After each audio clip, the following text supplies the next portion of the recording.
बाबा साहब डॉक्टर अम्बेडकर को मैंने पढ़ा है, चिंतन किया है मैंने। बाबा साहब के मार्ग को स्वीकार करना इतना कोई खीर पूरी खाना नहीं है। चले आए भंडारा में ठोकर के मिल गई है 14 जोड़ी, चल खा लिया, चलते बने। मिशन पर चलना, तलवार की धार पर चलना, तो दोनों को बराबर बताए हैं। कबीर ने क्या कहा? आज 850 साल पहले कबीर क्या कहते हैं? कबीरा खड़ा बाजार में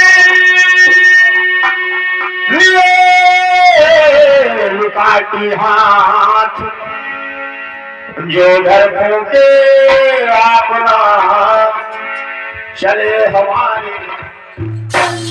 850 साल पहले कबीर कहे, वही जिसको बाबा साहब ने कहा मिशन पर चलना और तलवार की धार पर चलना बराबर। 850 साल पहले इस देश में कबीर चिल्ला रहे थे, दोहा जा रहे थे।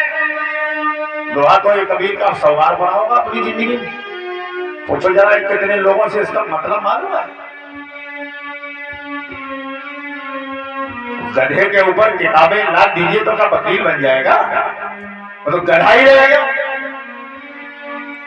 कबीरा खड़ा बाजार में लिए लुकाटी हाथ, जो घर फूके अपना चले हमारे साथ। तमाम लोगों को तो इतने समझ में आना होगा कि घर फूकने के लिए कह रहे कि आगे लगा दो, फिर में हमारे साथ चलो। ऐसा न करे कोई जरूर। हमने क्या बताया? कथा को सुनना अलग है, समझना अलग है। अब दोहे को बोल लेना अलग है, इसको समझ पाना ये बड़ा अलग है।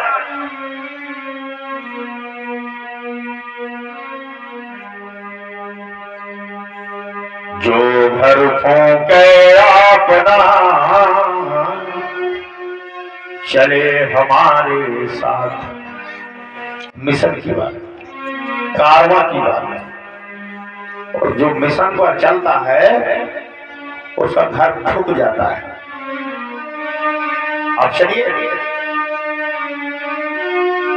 आप चलकर देखिए। तो मैंने घर फूकने के लिए क्यों कहा? ये थोड़े कहा कि अपने घर में आग लगा दो। उन्होंने कहा कि जिस रास्ते पे हम चल रहा हो इस रास्ते पे तुम भी आ जाओ, लेकिन ऐसे नहीं आ पाओगे, घर तुम्हारा फूक जाएगा। हो सकता बीवी छोड़ दे, हो सकता बच्चे छोड़ दे, हो सकता रिश्तेदार छोड़ दे, हो सकता परिवार के लोग तुमको बाहर कर दे, तो तुम तो बेधर्मी हो गए हो, तमाम जाति बिरादरी क्या खा पी लेते हो, तो तुमको निष्कासित कर देंगे धक्का मार मार के। उन्होंने कहा ये दशा तुम्हारी हो जाएगी तो घर फूके अपना चले हमारे।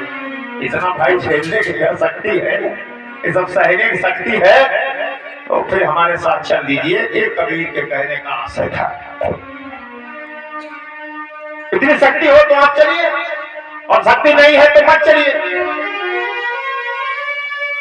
बाबा साहब अम्बेडकर ने 4 बच्चों का उन्होंने अपनी मरणासन्न स्थिति में उन्होंने देखा। हमने दोपहर में ही महात्मा ज्योतिबा फुले की कथा आपको सुनाई थी। उन्होंने संतान जीवन में नहीं पैदा किया।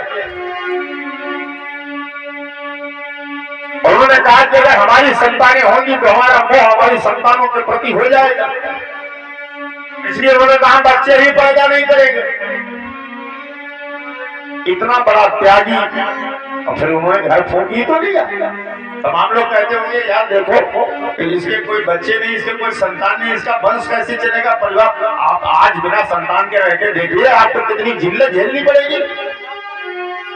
वो जमाना तो अशिक्षित लोगों का जमाना था, आप तो शिक्षित लोगों का जमाना, लोग जीने नहीं देंगे। गांव में देहात में तो भी बड़ी कंडीशन खराब है। 4-5 साल किसी के संतान हो, लोग जीना मुश्किल कर देंगे, ये स्थिति है। और सोच करके देखिए उन्होंने कितने बड़े जिंदगी को जिया होगा बिना संतान के। बाद में उन्होंने दूसरे का बच्चा गोद लिया, उनका अपना नहीं था। तमाम लोग कहते नहीं उनका एक लड़का था, उनका अपना कोई लड़का वड़का नहीं था। जानकारी को दुरुस्त करिए। अब कचरा ज्ञान खतरनाक ज्ञान होता है।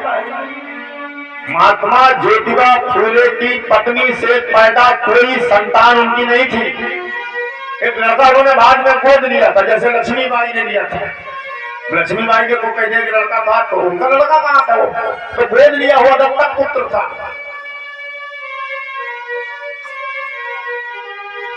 तो ये है मिशन, ये है व्यवस्था परिवर्तन, ये है महात्मा ज्योतिबा फूले का सपना, ये डॉक्टर बाबा साहब अम्बेडकर का सपना, ये तथागत बुद्ध रविदास कबीर का सपना।